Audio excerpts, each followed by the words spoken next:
the White Sox are good-ish. It is just the start of the season, but I still don't know how to feel. Because on one hand, I want them to be good, but also it's weird because I talked about them so much last year being bad that I, I just don't know how to feel about it. Ladies and gentlemen, boys and girls, welcome back to another episode of Because I Have a Live Mic here on Fluent Radio. What's good, everybody? I had a long week. You know, it was the birthday weekend. We did a lot of stuff. Had my first massage. Should my shoulders be hurting after the massage or not? I don't know. We got a great show for you lined up today. We're going to talk about the drama, as I like to call it, between Stephen A. Smith and LeBron James. The Grizzlies firing their head coach before the playoffs. And is Cooper Flagg the best player in Duke history? Also going to talk about the Niners' hesitancy on signing Brock Purdy and also a few quarterback battles. And we're going to get to my mock draft 11 through 20 because I did 1 through 10 last week. So obviously 11 through 20. At first, we're just going to talk about the drama that is going on between Stephen A. Smith and LeBron James. And it's getting to a point now where it's not even about basketball anymore. It's feeling like it's just a lot more about personal attacks, right? Because it started off as basketball about Stephen A. Smith criticizing Bronny, which again, I have no problem with. He's a basketball player. He deserves to be criticized, right? And there is no issue with that. I think for a lot of people, it started with the whole thing as he's pleading with him as a father to stop this because Bronny looked unhappy playing in the NBA. I know. I feel so bad for Bronny. He's playing in the NBA, making $1 million, and not even really have to play in the NBA. But that's neither here nor there. But it is now evolved into this pseudo thing, which I really think is really more involved into LeBron James versus Michael Jordan in kind of a weird way. Because it kind of went from being about, Stephen A. maybe crossing a line with some of his takes on Bronny to now it's kind of just bleeding into the Stephen A. is kind of showing a little bit of his insecurities a little bit.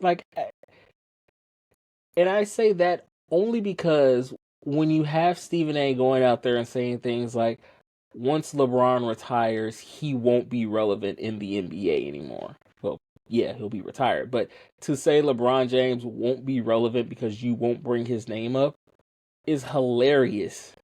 LeBron, this is not like some bum who won a championship while being a bench warmer on the team. Like, this is a 4-time champion, a 4-time Finals MVP, a guy who went to 8 consecutive finals. Right? Like, we don't talk about that as much as we should. 8 consecutive finals.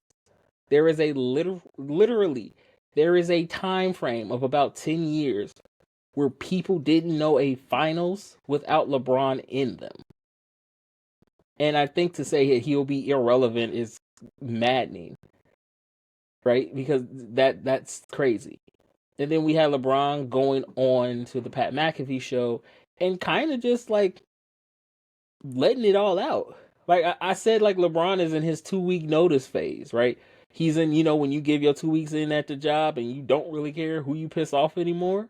Like, that's LeBron, what he is doing right now. He's just like, yo, I am where I am. I'm either your GOAT or I'm not your GOAT. I don't care anymore. I'm not trying to hide it no more. I don't care. I'm going to go on the show. I'm going to talk about people and I'm going to say what I want to say. And I think for a lot of people, especially Stephen A., they're not used to it. Like, LeBron has always been the guy who turns the other cheek or kind of brushes it off or doesn't say anything. And now he's kind of just like, nah, I'm responding. It's kind of like when the bully gets bullied to a point where, the bully bullies someone to the point where the bully person responds and the bully doesn't know how to act. It's like, whoa, this is not you. This is way out of your character. And it really got to the point where Stephen A. Smith had got on national TV on the number one sports, news, entertainment, whatever you want to call First Take. It's the number one in, the United States. Got up there and kind of just said, you know what, I'm just going to air out stuff. And he had to backtrack a little bit on stuff. And because he went up there and said, like, I didn't say this, but I'm going to say it now. you weren't at Kobe Bryant's memorial service when everybody checked him. Was like, nah, he was there. And he apologized for that. And then the worst thing was he tried to bring in Dwayne Wade to it and tried to start drama between those two. And it was just like, well, we're also not going to talk about the fact that you weren't at Dwayne Wade's Hall of Fame induction, right? Like stirring up drama between them two for no other reason because he wanted to stir up some drama. And like I was going through it and I was like, man, that's weird that he wasn't at D Wade's thing. Like he wasn't there for D Wade. Everybody knows D Wade is his boy. The reason why he won his championship in the first place, his first two, right? The reason why he won it. And I had to look at the dates and I'm just like, why wasn't he there? If you look at the dates, 10 days before his induction into the Hall of Fame, Bronny literally died, right? His heart stopped. And if you know anything about medical procedures or any type of hospital thing that deals with your heart, they are not going to let you go. They're not letting you out. And as a parent, I think Dwayne Wade would understand why he wasn't at the Hall of Fame ceremony. I think he would understand that. So to sit here and say like he's trying to cause unnecessary drama because for the first time in a long time, LeBron is responding to people and they don't know how to handle it. They don't know how to go about this because they're not used to it. And I think a lot of it is boiling down to LeBron doesn't care anymore. He is where he is. Everybody, you can sit up here and say you can hate LeBron all you want for every other thing you want to talk about. But you cannot sit up here and tell me that LeBron James is not a good basketball player, is not a great basketball player. People love to bring up, well, he wasn't a killer when he first started. I hate to break it to you, neither was Jordan. Right? Like we love to talk about Jordan and how he would snatch your heart out of the chest. He had to learn how to do those things. And he had to learn how to do those things by losing, right? This is the one thing I hate. And this is the big overarching thing that I have an issue with, especially when it comes to the NBA, is that we have romanticized and fantasized that Michael Jordan run, right? For those 6 years, we have kind of set that in stone as the echelon of what you can be to even be considered a great player, right? You want to be considered a GOAT, you have to do what Jordan did, which is damn near impossible, right? No one can go 6-0 in the finals anymore, right? But my issue is, especially with NBA media, is that we have we have held up Jordan's career to a point where no one can ever be truly great. Because once you lose one final, you're automatically no longer in that category of Jordan, right? My biggest issue is always going to boil down to, when it comes to Jordan, we don't like to put up his whole career. We only like to focus on those 6 years of dominance, right? We only focus on that. But when it comes to LeBron, we do his whole career from minute one when he bounced the basketball on the court. We started the clock. When it comes to Jordan, we only talk about the 91 to 93 and 95 to 98. We only talk about those years. We don't talk about from 90 to 80 85, right? No one cares about the Wizards years. He was like old and broke down. Nobody really cares about the Wizards years, right? Like, so I don't hold that against him. No one thinks about the Wizards years like that. But we don't talk about his career from there. We only focus on the 90s. And I've said this before and I said this again. Had he stayed in the NBA, he would have gone 6-2 in the finals. People still argue with me all the time. And I tell everybody this. Y'all can argue with me all y'all want. Had Michael Jordan ran into Akeem Olajuwon, he would not have won a game in the finals. Akeem Olajuwon is the only one that has ever been able to stop Jordan on a consistent basis. He's the only person in that era that has a winning record against Michael Jordan. He is the only one. You talk about how Jordan was a killer. He snatched people's hearts out his chest. He didn't let nobody win in his era. Then why does Isaiah Thomas have 2 rings, right? I'm not talking about the Boston Celtic team with the 5 Hall of Famers and the Hall of Fame coach. I'm not talking about Magic and, the Showtime Lakers. You talk about someone being a killer. You talk about how someone always ate in LeBron's era. Isaiah Thomas has 2 rings because while in Jordan era, and not in like, oh, it was just the beginning. Like, no, this was Jordan in his prime. He ate. Jordan had to learn how to be a killer. LeBron had to learn how to be a killer. Kobe had to learn how to be a killer. The greats have to learn how to be great. No one is great minute 1 when they step on a court.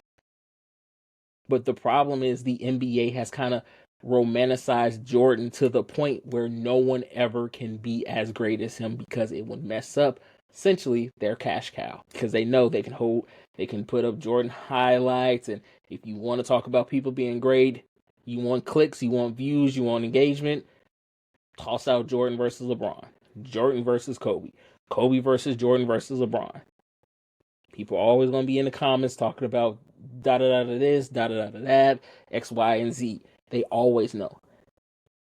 The NBA knows where its cash cow is, and it is Jordan versus LeBron. So this debate will never die. That's why it's hilarious to hear people say like LeBron will be irrelevant once he leaves. He will never be irrelevant in the league. Never will that happen. But I think the NBA is doing a disservice by constantly trying to hold players up to this echelon of Michael Jordan, because eventually you're going to have to figure out, hey, LeBron's gone now.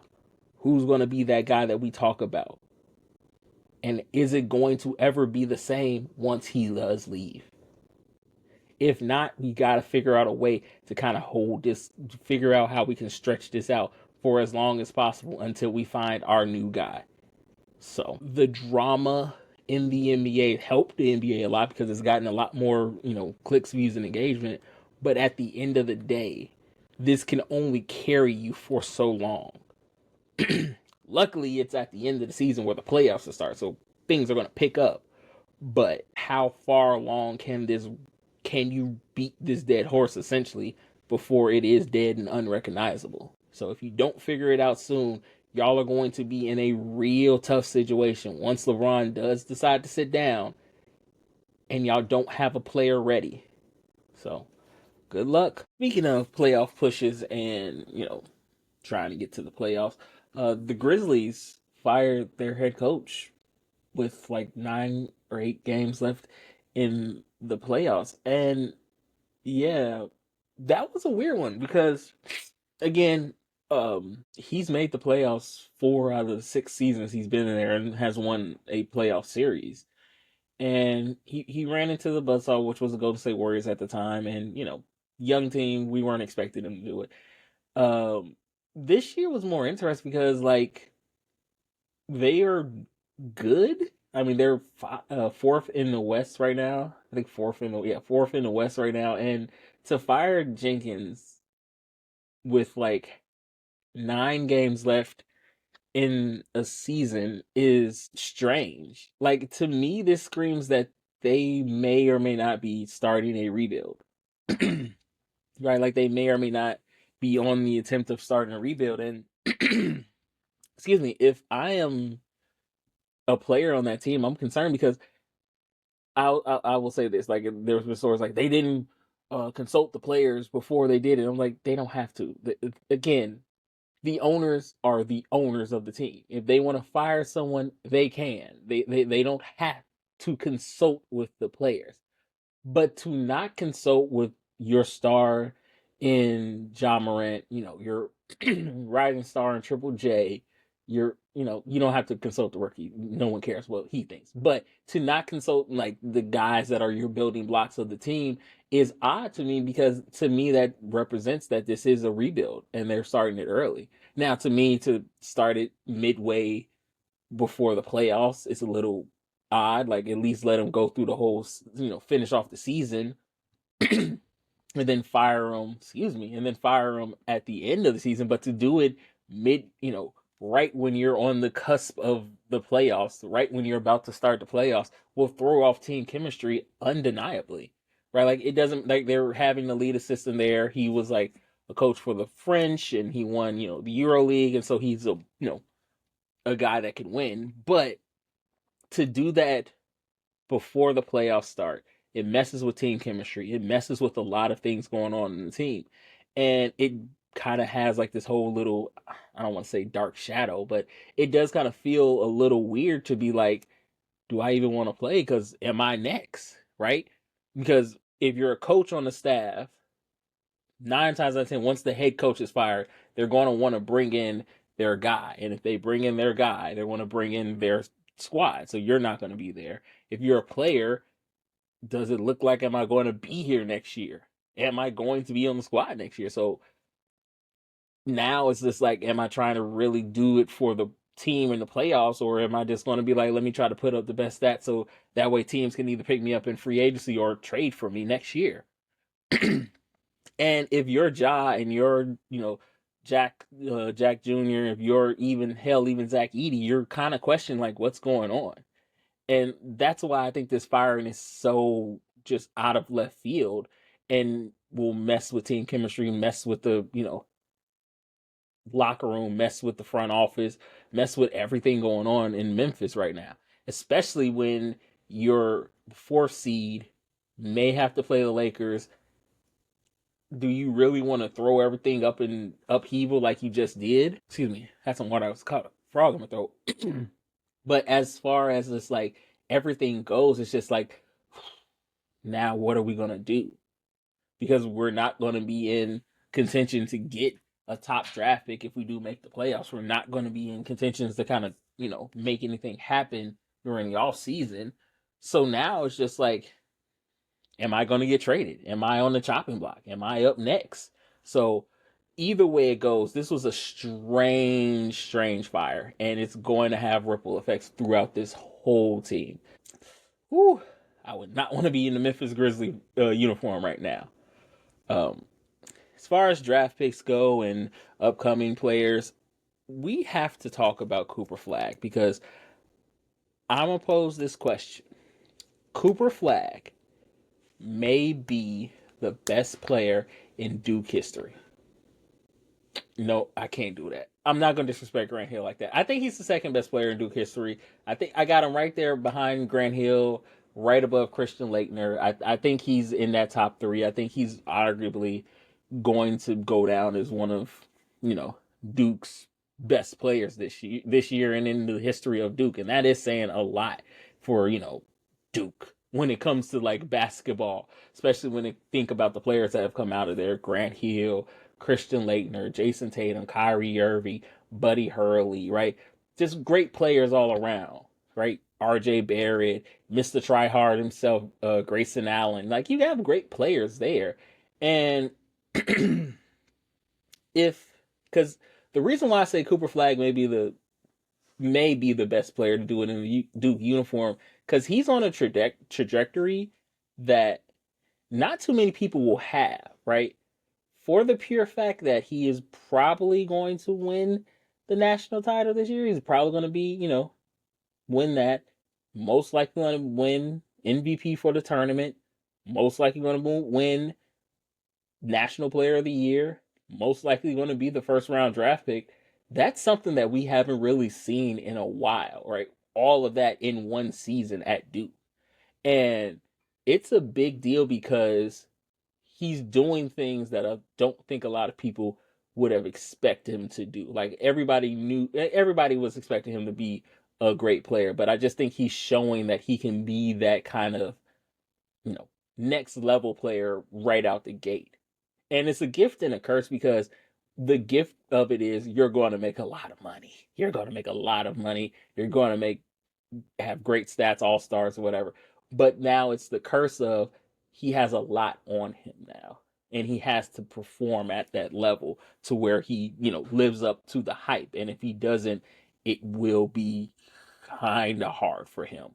But I think he can do it. I think he's a great player. And that's the only reason why I have him second behind Grant Hill. Because Grant Hill at Duke was a different type of monster, right?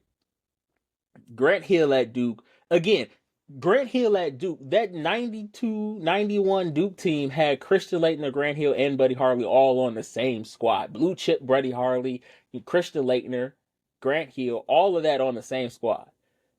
Robbed the Fab Five of their national title, put up great numbers, had first round draft picks galore on that team, Hall of Famers on that team, great players on that team. That team was built different. And I definitely think Cooper Flagg is, again, right under Grant Hill, right before Christian Laettner. He's like sandwiched right in there. And I just think Cooper Flagg is a different type of monster. Right? Like we haven't seen a two-way player that can defend and score like he has.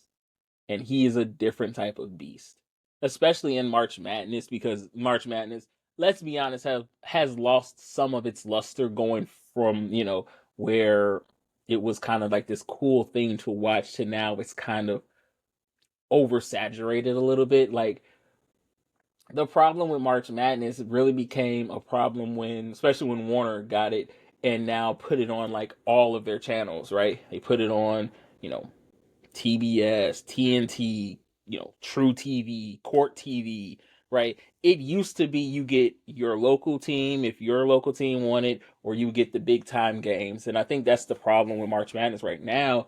It's just too oversaturated because it kind of blew up and came this big deal with bracketology and presidents doing brackets and your whole office doing bracket pools, trying to be the first person with the perfect bracket.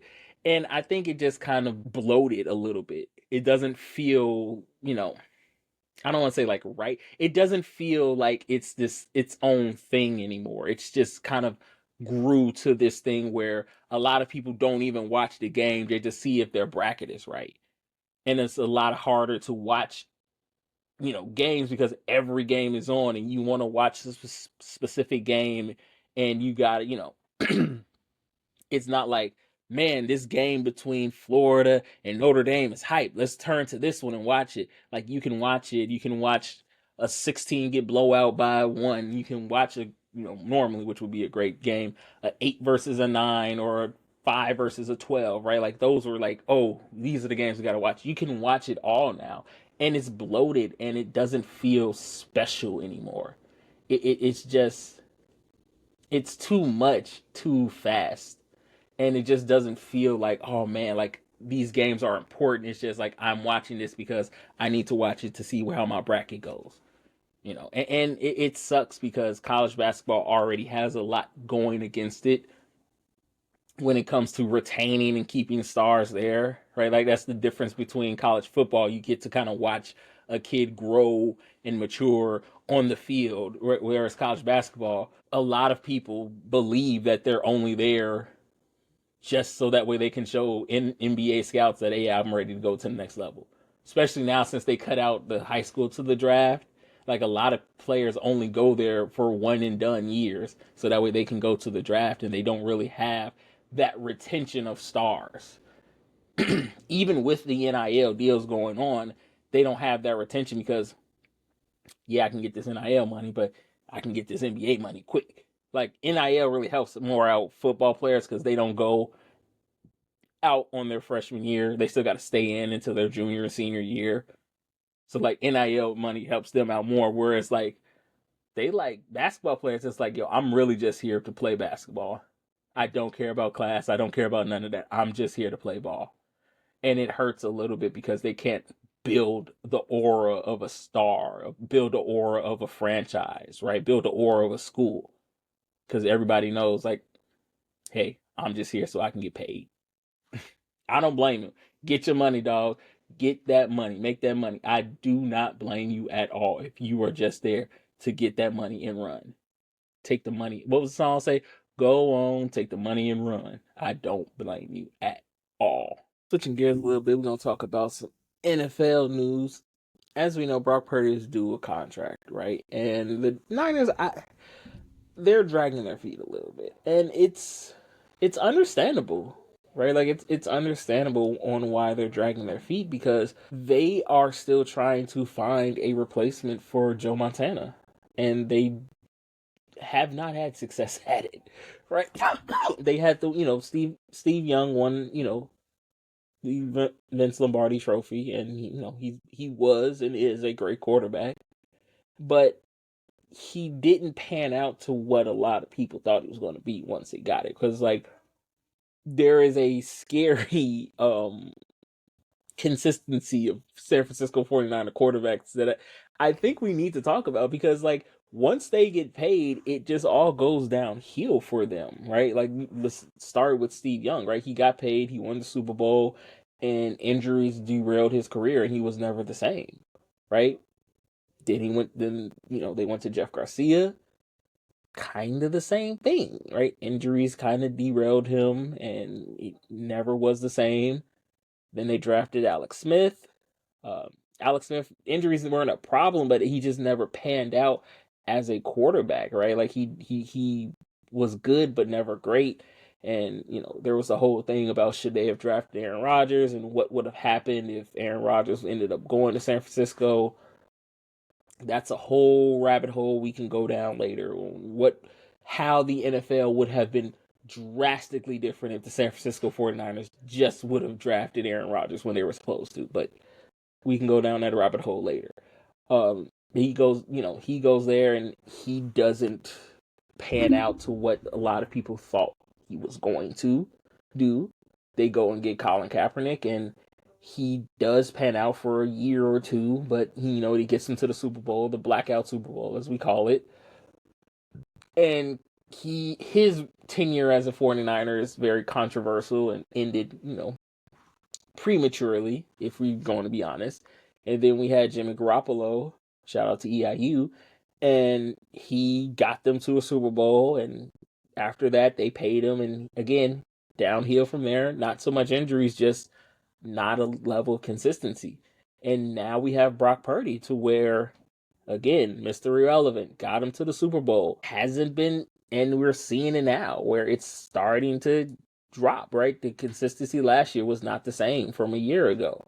And a lot of people were going to say, well, he said it was playoff fatigue, and he said it was this, and they are trying to make excuses for it. But understandably for the 49ers, they have seen this story before. And if I am them, I'm concerned about, do I want to pay another quarterback a lot of money to only have him fall off due to either injuries or inconsistency? So understandably on why they are hesitant on signing Brock Purdy to a big time deal. And if I am the 49ers, if I don't see a quarterback I like in the draft, if I don't feel, there weren't too many quarterbacks in free agency, like you're kind of stuck between a rock and a hard place. Do you think Brock Purdy has the skills to be a franchise level quarterback that can consistently take you to the playoffs and consistently get you to a championship, or not? Right? Because you're at number 11, the top quarterbacks are going to be gone. And like I said, they tried that too. They traded up a boatload of picks to get Trey Lance. And I'll be honest with you, the San Francisco 49ers did Trey Lance so dirty. They did him unbelievably dirty.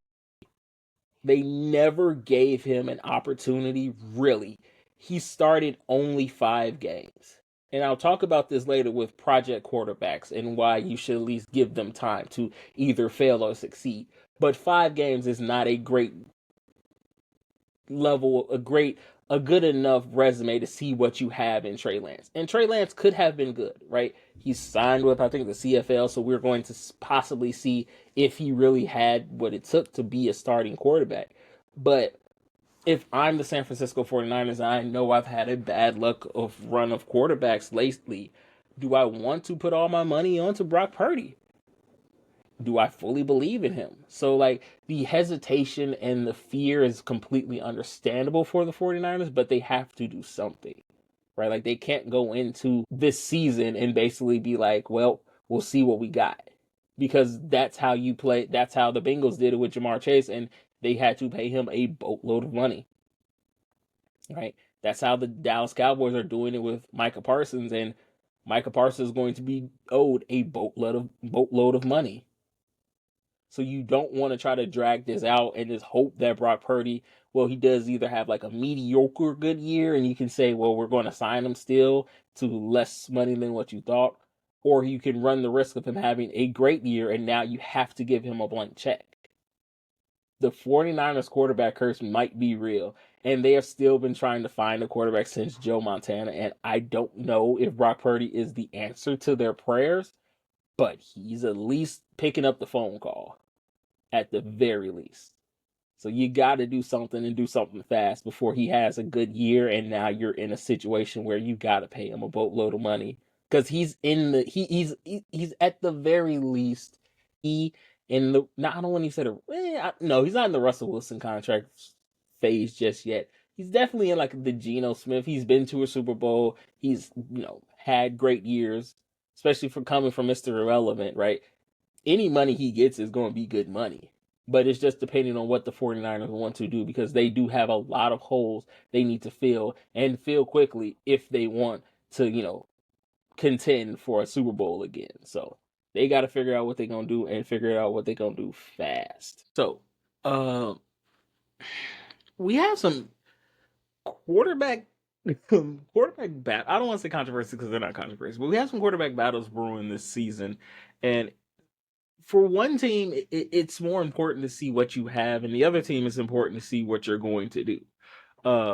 That team that's going to do something would be the Giants, right? And rumors are coming out there. They're not going to pick a quarterback at 3, but if you know anything about the draft, anytime someone says they're not going to do something at 3, that's normally just to drive people off the scent to see either A, what you offer up in a trade, or B, to see, what teams fall off of drafting your guy.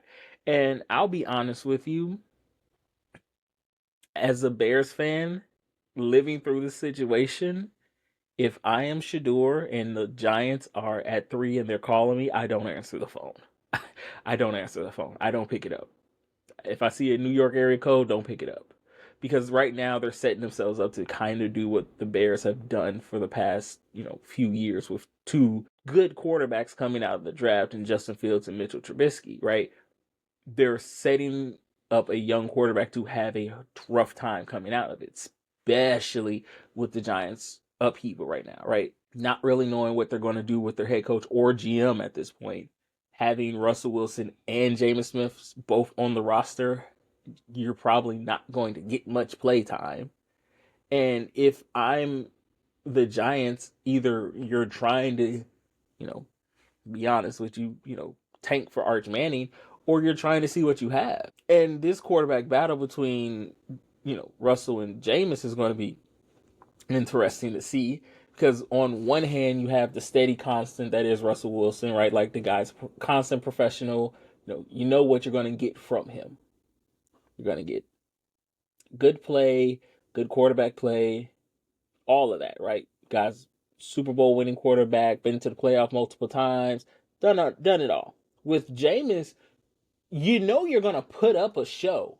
You don't know how the show is going to go, but it's going to be a show, right? Like you may end up getting, one of the best offenses you've seen in the league, but you also know you're probably going to get a lot of turnovers. You also know, hey, you may be one of the worst offenses in the league, but Jameis has shown that he has the personality to be able to survive the New York media. So you don't know what you're going to get. And at this point, if I'm the Giants, I'm not looking to see what I'm going to get. I'm looking to see what's going to be the best for me going forward, especially with the head coach situation and the GM situation. So this quarter, I think, honestly, obviously, Russell, I think, is going to start. I think Russ is going to be the starter going forward, and Jameis is going to be the backup. And I'm pretty sure we'll see Jameis in sometime because Russ is going to get hurt. He's older now. He's not the same. He's going to get hurt, and Jameis is going to come in there and eat that W, eat the W, whatever. But this isn't the biggest quarterback battle. The quarterback battle that I'm really more interested in is in Indianapolis because you do have AR, you got Anthony Richardson versus Danny Dimes, Daniel Jones. And this is what I talk about when I talk about Trey Lance is that you knew Anthony Richardson was a project coming out. You knew he was raw. You knew he had the talent there. You just had to kind of help mature it. And the problem I think with a lot of coaching team organizations when it comes to rookie quarterbacks is that they have a floor and they have a ceiling, right? The ceiling is always going to kind of be a combination of CJ Stroud, Patrick Mahomes, Joe Burrows, right? Great coming out, had great years, rough starts. CJ Stroud had a good year his rookie year. Patrick Mahomes set, so he was able to kind of, be what Patrick Mahomes is. Joe Burrows came out and had a great year his rookie year. And the floor is always going to be like Jameis or, you Justin Herbert or Justin Fields. Like, they have the potential there. It just has to be matured and nurtured and grow. And for an organization who is desperate to try to get to the playoffs, back to the playoffs, some level of relevancy, it's always hard because you don't have the patience. And for a lot of times, especially now, because he's creeping up into that, year where it's time to take that next step. And he's not taking that step, but a lot of it is because he's been hamstrung, right? He's been hurt. The tapping out did not help him. He's been hurt. He hasn't been able to play at a level that people were expecting him to play coming out of Florida.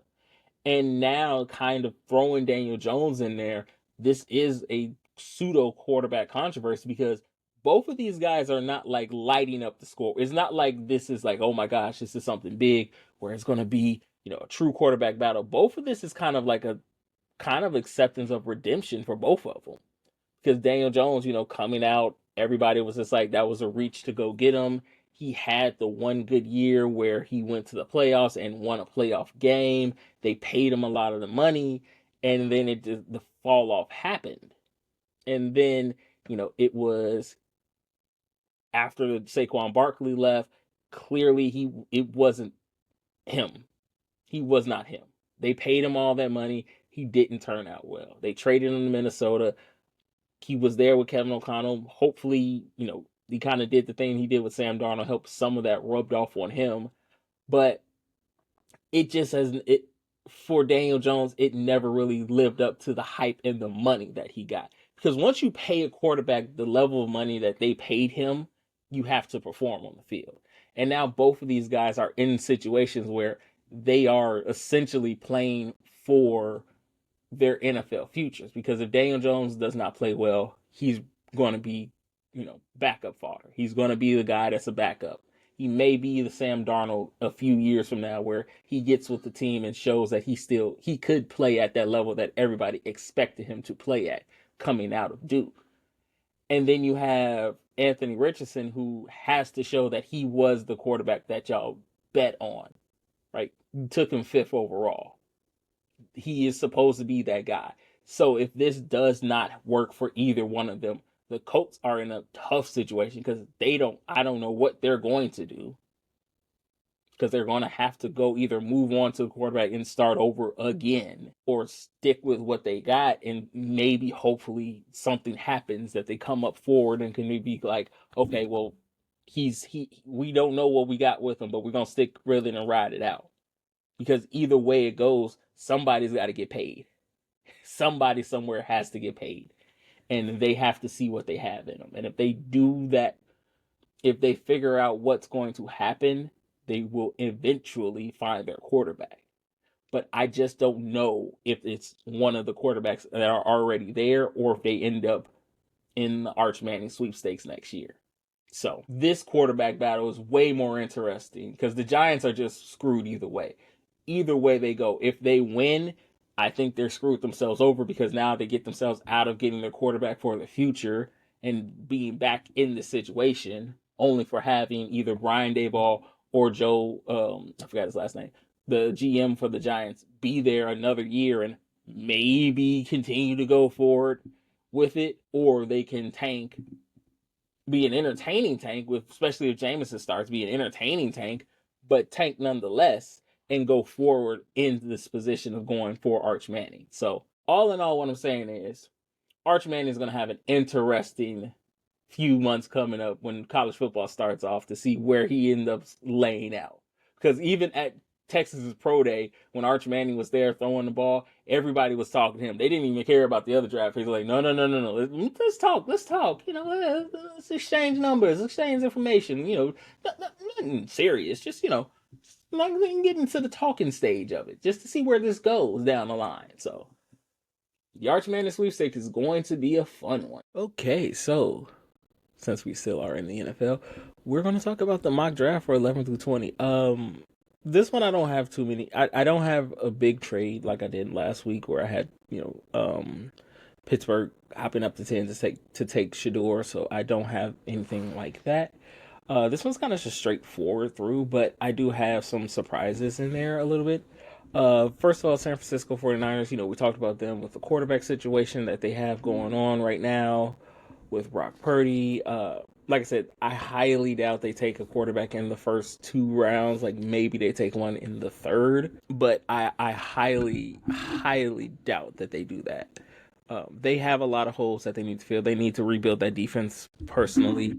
So I think they take, in my opinion, the best cornerback outside of Travis Hunter off the board, and that's Will Johnson from Michigan. I think they need to rebuild that defense, and getting a good shutdown corner will be good for them.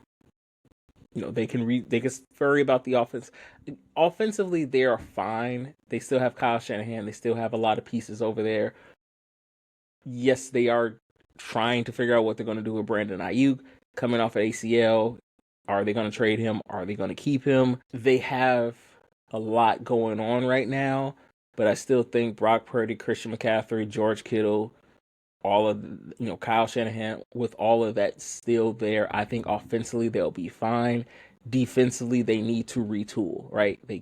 They're getting back their old defensive coordinator, Robert Saleh, so they will be good on defense again. They will be good, but I think if they go out and get a great shutdown corner, that will help. And then at 12, we have the Dallas Cowboys. And again, tinfoil hat, they are tanking. That's why they are not really out there doing anything in free agency. They aren't doing anything with Micah Parsons. They aren't doing anything like that. I personally think they're tanking for Arch Manning. And if they want to do that, what better way to start to build towards that, which is just to stay home and go get Matthew Golden from Texas, the wide receiver out of Texas. He's in your backyard. If you are trying to get Arch Manning there, what better way than to have one of his receivers there? Again, you have CeeDee Lamb. You have a guy there that you already know is established number one. He's going to draw a lot of the coverage. I really think he could be a Jordan Addison type of receiver, where a year or two from now, he's established as one of the best number 2 receivers out there. And again, with CeeDee Lamb, with you not really having a great offense, you could go a lot of spots. They need a running back, but I just think the value of running backs in the first round is not there. They probably pick him up in the second and third round, but they need to go get another receiver to kind of help CeeDee and Dak out if they're going to start to build this team back up, or if they're just going to, tank to get him, tank to get Arch. So I personally think that they're doing that, but yeah, at the end of the day, I think they need to go get another receiver. Either way it goes, right? If they're tanking for him or if they're not tanking for him, they need another receiver that can help out CeeDee Lamb and Dak Prescott in that offense. And then I got 13, the Miami Dolphins. The Miami Dolphins have a lot going on right now. There's rumors that Tyreek Hill's probably going to get traded. Probably should. But they need to do something to protect Tua. That offensive line has not protected Tua at all. Has been terrible. And Tua is probably one more concussion away from officially being done. Like, even the league will be like, nah, dog, you good. We want you to be able to have a life after football. We want you to be good. And I think if they are trying to do that, the tackle out of Texas, 2 Texas kids off the board back to back. Banks Jr., arguably the second best tackle in the league. In the draft behind Will Campbell. So if they pick him, they kind of help bolster that offensive line that needs some help. kind of helps them get back to that establishing that running game that kind of helped them out a lot with the emergence of Devon Achane. So this is a move that they have to make to kind of just bolster that offensive line and keep it together and keep it going, keep it strong. And it helps out Tua, it helps out that running back, and it will probably help out the receivers. Because again, the reason why Tyreek Hill had a down year this year was because Tua wasn't there. You can look at his numbers. Every time Tua is there, he is a top receiver, right? He's a top level receiver. Tua's not there, not the best. Not the best, but if they plan on keeping Tyreek Hill, if they plan on keeping Tua upright, this is a move they need to make. Indianapolis, they need to go get a tight end. They haven't really had a dominant tight end since Dallas Clark. Like, they haven't had a guy like that that can kind of get those yards that they need. And if you're going to have Anthony Richardson and Daniel Jones going into a quarterback battle, they need a tight end. And with one of the best tight ends gone already from Penn, I think Michigan tight end Colston Loveland would probably be best bet. He's probably the best bet. And not only that, he can block, so it helps out Jonathan Taylor out as well. So you get a blocking tight end that can stretch the field, that can kind of, help out this receiving core, which again isn't the best receiving core outside of really like Michael Pittman. There's nobody really there that you fear. So if you can get somebody that can kind of stretch the field a little bit, or clear out some spaces, or kind of, take away stuff over the top, this tight end can do it. And if you're trying to see what you have in these two quarterbacks, you need to see what they can do. And going and getting a good possession tight end like that will help out immensely. And then we have the Atlanta Falcons, who defensively they need it. They need help on the defense end. I know they're going through a lot right now, trying to figure out what they want to do with Kirk Cousins, trying to figure out if Michael Penix Jr. is the guy. Hell, trying to see what Kyle Pitts is, because Kyle Pitts has now officially entered bust territory. He is dangerously close to being a bust. Dangerously close. So you need all the help defensively you can get until you can figure out this offense. And Jahad Campbell out of Alabama, perfect fit. He's a perfect fit for this team. I think he does very well in this Atlanta Falcons defense. I think he helps out this defense a lot, which was struggling against the run, struggling against the pass, when they weren't getting, crap calls for them. But nevertheless, they went out and got Matthew Judon this year, and they thought he was going to be the answer to their prayers. He kind of wasn't, which I'm kind of glad the Bears didn't waste any money on him. But if you're going to make a splash play, especially in the NFC South, you need to make sure this defense is set, and going to get him would definitely help it out. Arizona Cardinals, they need a lot. Not really. They don't. When people say like, oh, they need a lot, like when you stop and look at it, they don't need a lot. They need key players in positions, but they don't need a lot. They're not destitute or anything like that. They just need an edge rusher. They need a dominant edge rusher. They don't have that. They don't have somebody that can set an edge and it can kind of clog up and take advantage of it. Because this defense is okay. It's coming along. It's coming along. And they need something like a dominant defensive edge. And again, I'm not saying he's going to be dominant right out the league, but Mike Green out of Marshall can definitely do it. He can set that edge. He can kind of be what they need on that edge, since they haven't had anybody since like Chandler Jones over there. They need somebody that can set an edge, that can kind of free up those linebackers and free up that defensive backfield. So I think he can definitely do it. Then we got Cincinnati. We all know Cincinnati needs a lot, and they need to focus on defense. And I think that's where they're going to do. I think they're going to build their defense through the draft. I don't think they're going to focus so much solely on trying to do it outside of signing Trey Hendrickson to an extension, which they're probably going to do pretty soon. The defense needs to stop the pass, because that was one of the biggest problems. Outside of Trey Hendrickson leading in sacks, they could not stop the pass at all. They were dead last in almost every category when it comes to passing as a defense. So Malik Starks out of Georgia will definitely help it out, right? The loss of Jesse Bates, because they didn't want to pay him the money, which kind of worked out fine because they were able to keep two of their receivers. But getting somebody like that can be, a good cornerstone safety in the back, help out. He can cover as well, so it's not like he's a liability when it comes to, it's a third receiver out there. He can cover as well. So Malik Starks would definitely help out this backfield that needs it. And then we got Seattle, and Seattle is interesting because they are going through a change right now, right? Like they want to get back to that more run heavy offense that they were. They want to try to get away from leaning on the pass so much. That's why they were, more willing to trade DK away than they were to sign him, right? They got Sam Darnold, so they need somebody to keep him upright. And I think Gray, I almost say Gary. That would have been funny. Gray Zabek out of North Dakota State, the guard. He's one of the most athletic guards this year in the draft, right? His athleticism from the combine was shown on purpose, right? He's number 2 in that category. They need an athletic guard that can pull, that can block, that can protect the pass. They need all of those things right now. If they're going to get back to that more dominant, run-heavy team that they want to be, they need a good, strong offensive line up front, and he can definitely add to that. And then Tampa Bay. Tampa Bay Tampa Bay is in a weird spot because while, yes, they do need some more help defensively, they need to go get, younger, especially at the linebacker position. They're getting kind of old in the tooth there for that.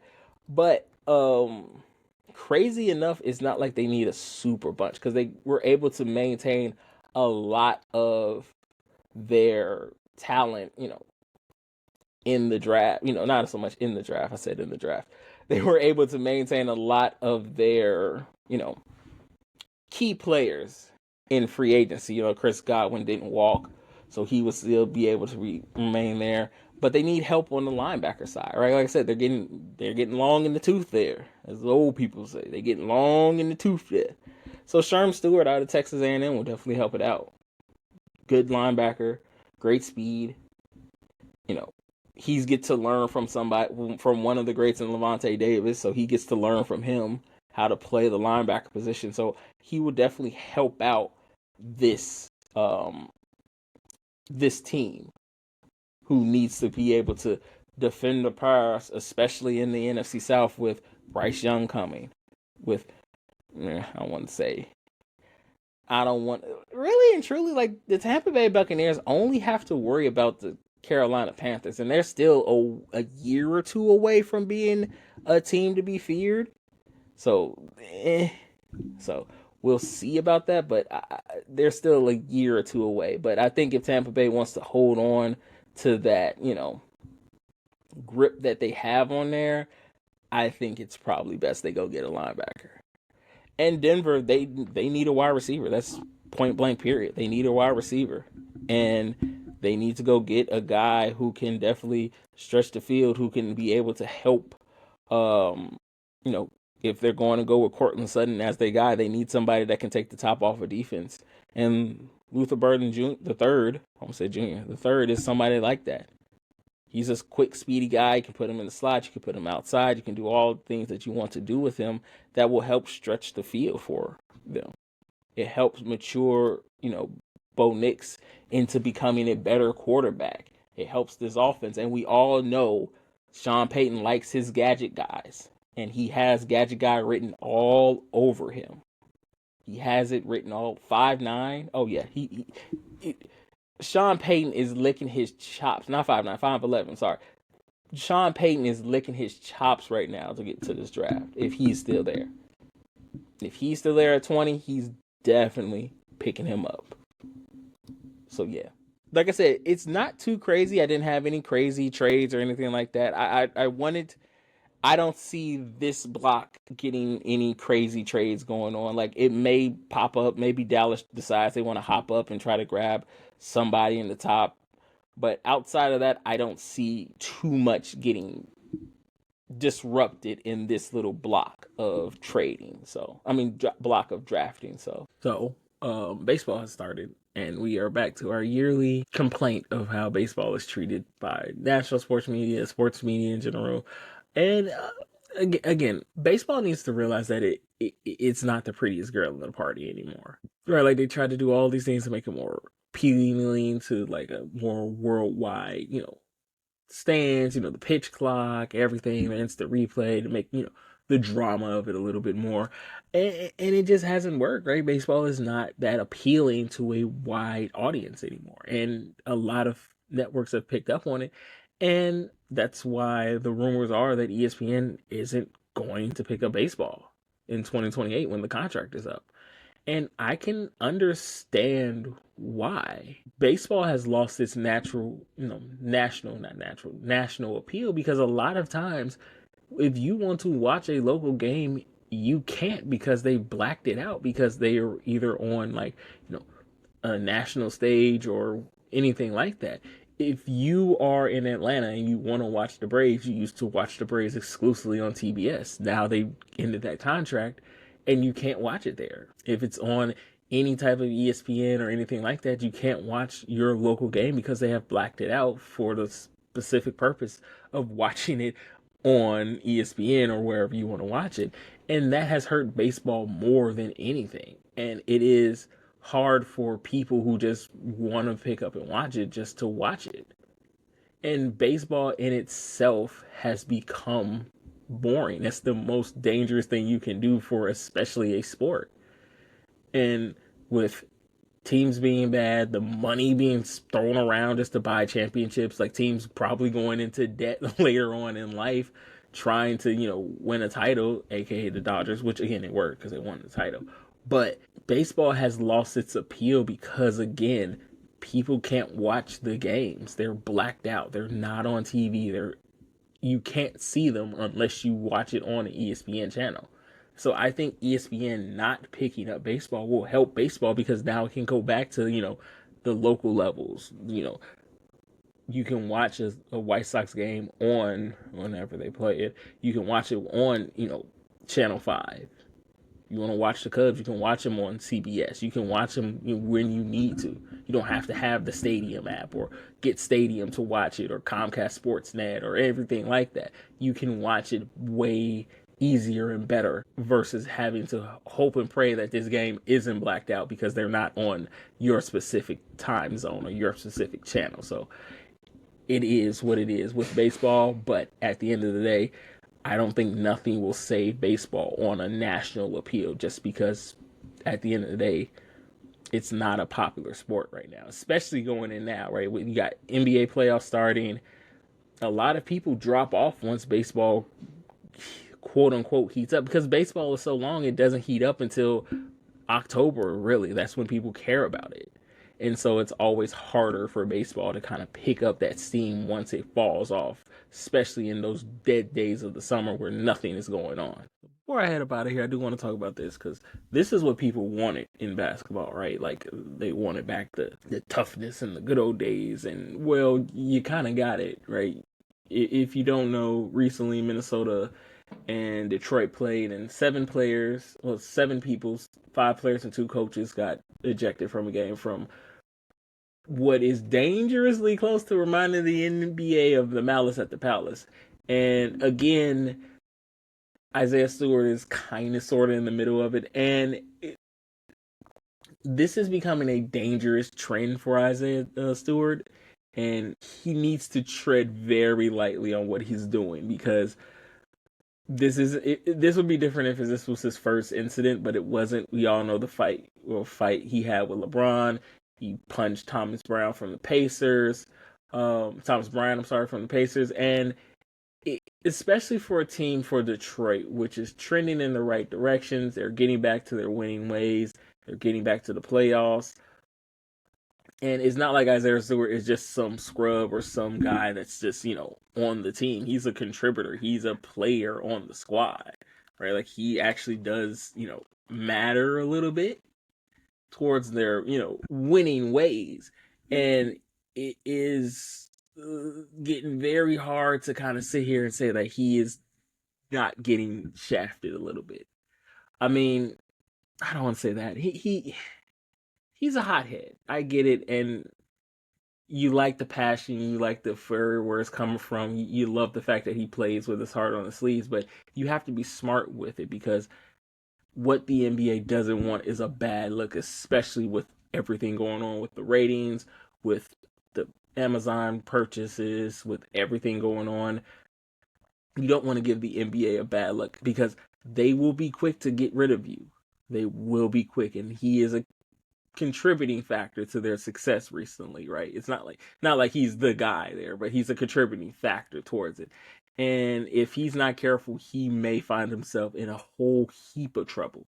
So I would just watch it. Like, they don't need a remembrance of the bad boy Pistons and the malice at the palace. So especially in a Detroit uniform, you have to be tread very lightly about how you handle these certain situations. And I'm not saying all of them it's been on him. He's done it all by himself. Like, a lot of it has been incurred from other players because they know if they can just get you going and get you out the game, it's easy for them. But he needs to tread very lightly if he wants to continue to play in the NBA. Again, NBA is a business. No matter what happens, if you mess up the NBA money, the NBA will happily mess up yours. Well, ladies and gentlemen, that is my time. Shout out to Fluent Radio for putting me on. As always, shout out to y'all for listening.